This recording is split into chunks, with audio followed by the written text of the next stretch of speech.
منور يا ابني، منور يا حبيبي. ده نورك يا عمي، متحرمش منك، ربنا يخليك. اتكلم يا حبيبي، انا بسمعك. خش في الموضوع على طول وما تتكسفش. والله يا عمي انا جاي اطلب ايد بنتك واتمنى انك توافق. وانت يا حبيبي تعرف الأمورة بنتي منين؟ كنت تعرفها قبل كده؟ لا والله يا عمو، انا جاي على السمع.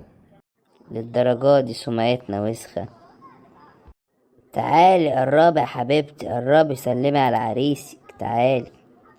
ازيك؟ عامل ايه؟ نورتنا. ده نورك طبعا، انت اللي منورة الدنيا كلها. خلاص سلمت يا حبيبتي، يلا حركة. عسل يا بابي، عسل. طلباتك يا عمي.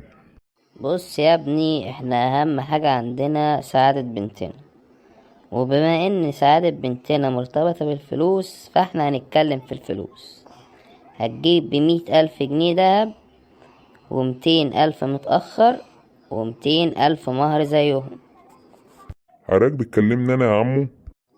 امال بكلم مين يا حبيبي؟ بكلمك انت طبعا. طب ثواني اعمل تليفون بعد اذنك بس. الو، ايوه يا ماما. انا عند عمي اهو، اتفقنا وبنتكلم في الطلبات. بس في مشكلة.